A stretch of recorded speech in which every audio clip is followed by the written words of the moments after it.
My people of the Philippines and people of the world, hit the button below and you will be subscribing to the Boy Abunda Talk channel on YouTube. Let's keep talking. Kaibigan, tuloy ang usap.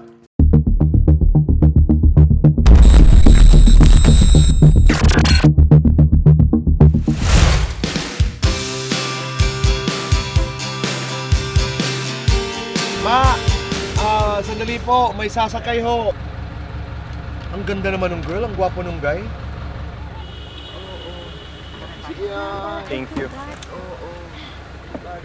Si Marco, hindi ka. Hi, Tito. Joe, how are you? I'm good. I'm really happy to see you again. Yeah, you too, you too. It's been Ang ang tagal, no? Kumusta ang Tagalog mo? Okay naman. Medyo nahihirapan pa rin minsan, pero Pero kaya mo nang nababagabag ang puso ko. nababagabag ang puso. Galing na. Kumusta? Ano nga nabago? Anong mga hindi nabago mula sa PBB house? Of course, more wisdom, more matured now. Siguro yung pagkabata nandun pa rin minsan. Ayan. At pagkabata, ang ibig sabihin nun ay The enjoying the everyday rather than complaining. And we try to be as joyful as possible. ang hindi nabago ay yung enjoying the now, enjoying Yeah, the moment. exactly. Yeah. And yung paggamit ng lente ng teenager pa rin. Opo. Pero gusto ko puntahan yung wisdom. Wisdom sa anong mga bagay. Paliwanag mo ngayon. Yes, I guess in life, Tito Boy. Recently, nag-first solo trip ako in Bali. And yes, Galing. super, freeing and such a wonderful experience. Kasi I get to talk to a lot of different people. So ano yung pinakamalaking takeaway mo doon sa trip na yun?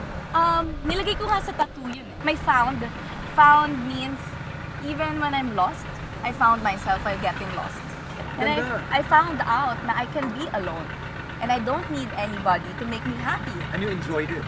And I enjoyed it. Bakit ngumiti ka nung sinabi ni Heaven na I can be happy by being alone? She told me about the pain, about, her feeling dependent to other people.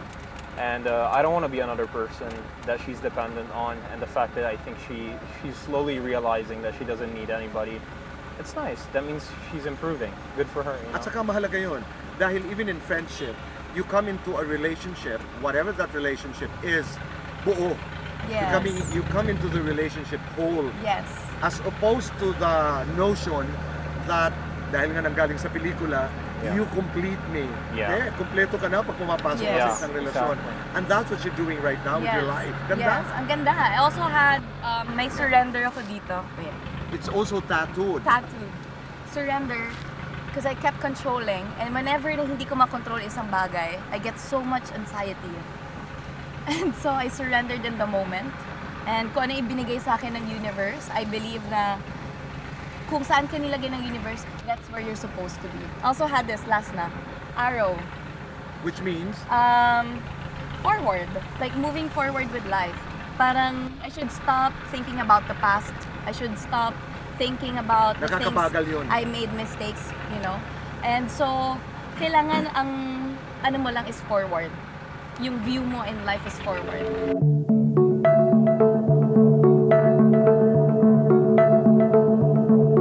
ganda-ganda ng mga learnings, Marco. Yeah. Di ba?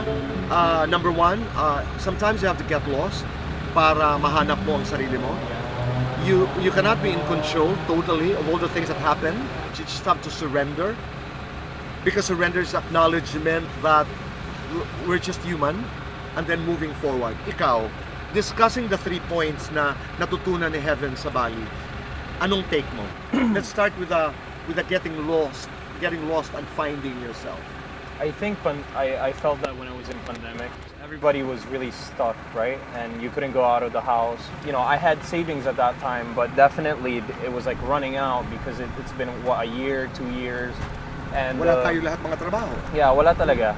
And so dun parang ako napaisip na I need to get my stuff together, my acting together. So I think I felt really lost on what to do when I was during the pandemic. And that really, those 2 years, they opened my eyes in a lot of things. Pag halimbawa sa mga pagkakataon na nawawalan ka ng control, anong ginagawa mo? Honestly, I just cry it out sometimes. You do.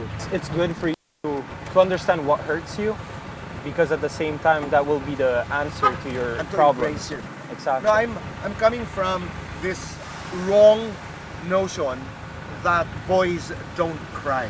No, not anymore. Because this job taught me that it's okay Okay. to embrace your own feelings. You know. Okay. That doesn't affect you, Heaven. Pag nakikita mo libaw si Marco or your guy friends, Yes. you understand when they become emotional. Yes, I feel like yun pa nga yung maganda eh. Yung pagiging emotional is what makes them stronger. Kasi they face their emotions. Which most... Head on. Yes, which most of the men, they don't face their emotions. Oo. Let's go to the moving forward. That tattoo, that arrow Yeah. that says the only way is forward. Anong take mo? I think I had the same problem then before, just right before the rain. I think there was just this issue I had in my past before, and I kept What hovering. issue was this? Mga kababayan, ako'y natutuwa po. And proud to introduce to you SendWave, the fee-free remittance app for OFWs and kababayans living abroad. You know what you do? Use my promo code BOY to receive $10 free credit on your first transfer. Visit the link on the description for more info. Maraming salamat po. There was just this ex of mine that I used to think about a lot, this American girl, and I really, really loved her. And for no bad reason, we broke up. She just had to leave the country, and it was really hard for me to get over her. And I think heaven taught me to live in the present. You know, you cannot fully be here if you just don't let go of everything else in the past. I kept saying to him na parang, as much as we don't want people to go out of our lives, wala tayong magagawa kasi I think that their chapter in our story is done. And if the right person really comes, the right person stays. Ako naman ang take ko doon, hindi naman sa iniiwanan mo yung nakaraan, but to be obsessed with your past. Yeah. Yun ang dangerous para sa akin. Yeah. Because it is also important to know your past para alam mo yung mga leksyon Yes. na natutunan. Tama. Yes, alam mo Yeah. Tito Boy, ang nakakatuwa sa pagsasamahan namin is we talk about life. We have a reflection time. We also meditate together. And we just bring out the best in each other. Na sobrang dalang lang din ng ganon. Yung parang willing ka to grow as an Together, individual and together. And yeah, nakakatuwa. Okay.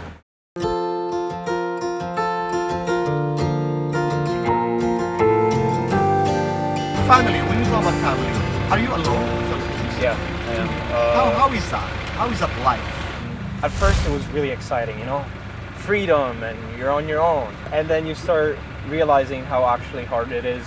You know, you gotta pay rent, you gotta pay bills, you gotta pay your taxes on your own, you gotta do your own groceries, you gotta grow up, you know. And I think the freedom comes with a price. Of course. And I loved it though. I think it really made me who I am today because I started living alone. You know, I'm looking at you now and I'm still trying to size you up because the last time I saw you, you were a boy. Alam mo yun, my God, you know, you're a gorgeous young man and you both are doing very well. Nakasakay na ba kayo sa jeep? Oo naman, Tito Boy. Kwento nga, talaga. Yes, nung kabataan ko po, hindi naman kami mayaman noon. And so, ang gamit naming transportation is yung jeep. Ako din. sanay ako Siksikan mag-jeep. talaga. As in, di ba? Nakasakay ka rin ng jeep? Yeah, I mean, I still do until now because I live in end of Shaw, and sometimes I walk to Mega Mall to do grocery or errands, and sometimes I can't book a Grab or an Angkas. So if it's raining really hard, I'll take a Nag-jeep ka. jeepney. Yeah. But you stay alone. Yeah. And you can cook. Oh. Yeah. Ah, he cooks for me sometimes. Anong klase? Mga pasta. Siyempre, Italiano eh. Swerte mo naman. Diba? How do you take care of your money? Mom still manages or do you manage? I now? manage it. Wow. May savings pa rin po ako. And then, outside of my savings, yun yung pang travel ko. Ito ano kasi ako eh. Masyado akong parang water. Like, you know, sobrang free-flowing lang yan. Galing. And so I think like, pagdating sa pera, hindi ako masyado mahigpit. As long as alam ko na nabibigyan ko si mama ng kailangan niya. And nababayaran ko din yung sa bahay ko, edi okay na ako. Pwede na ako mag-spend. Right. How do you take care of your money? I definitely am cautious with all of it because I've got used to how the income is here. It's per project, so you gotta make that Yes, last. right. And I definitely budget on a span of 6 months. So if I'm safe for 6 months on all of the expenses that I have monthly, then I splurge.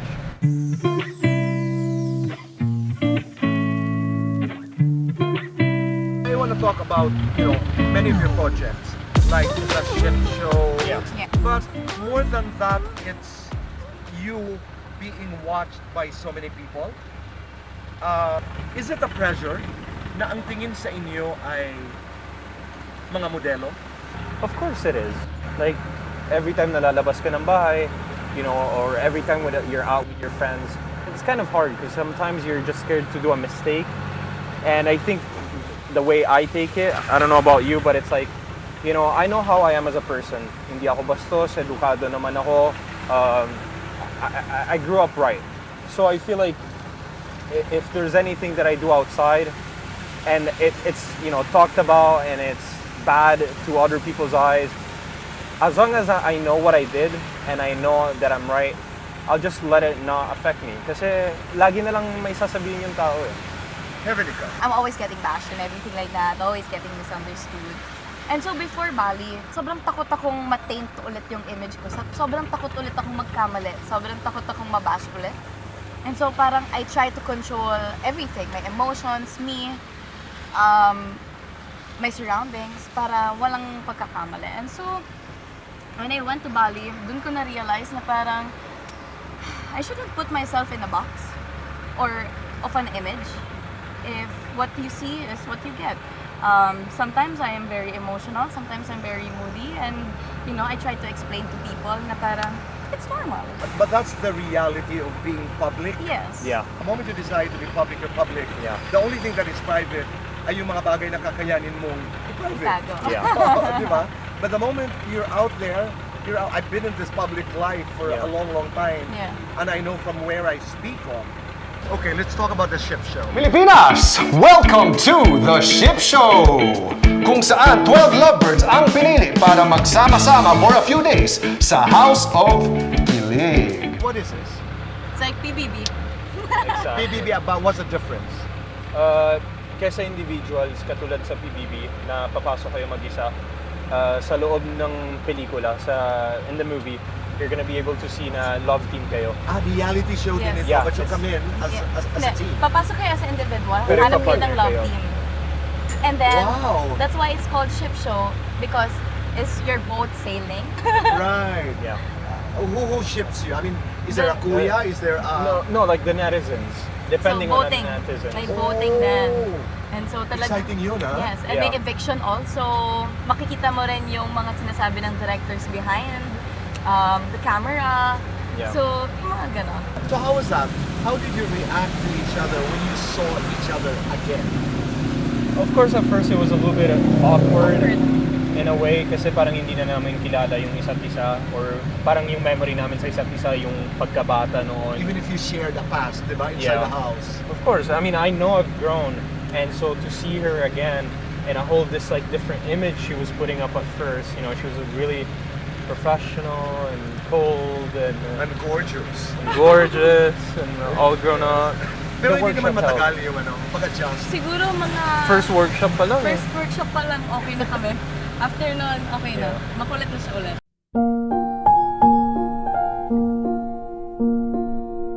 I'm not gonna ask Heaven this, I'm gonna ask you. But when did you know na iba na to? Iba na tong tinitingnan kong ito.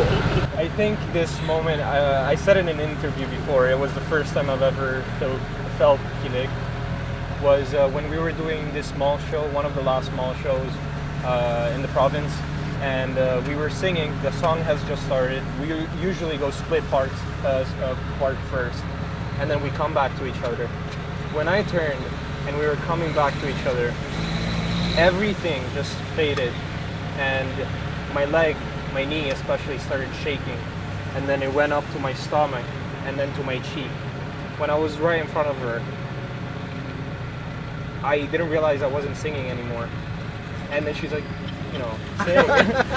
And then she saw my cheek, kind of like moving, and after the show I told her that I had butterflies. So Sabi ko nga, I'm not gonna ask heaven, but you know it was love. on the way. But you know it was love.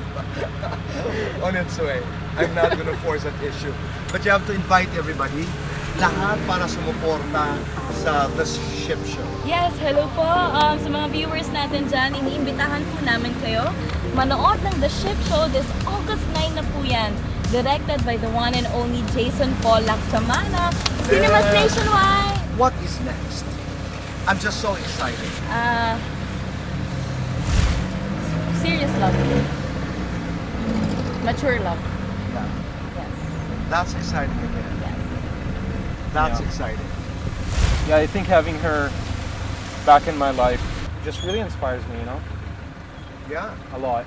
And amidst the rain, thank you for this conversation. Thank you. And you have to take good care of yourselves. Take good care of yourself and each other. Because if you don't, who will? And you have to take care of Mama. Yes, of course. And Tito Boy's last words, you have to respect your destiny. I have a tattoo, Think about it. right, of what you said. Respect your destiny. Yeah. Thank you very much. And I hope to see you again. It's such a beautiful one. Thank you. You have to. Hi, people of the Philippines and people of the world. Hit the button below and you will be subscribing to the Boy Abunda Talk channel on YouTube.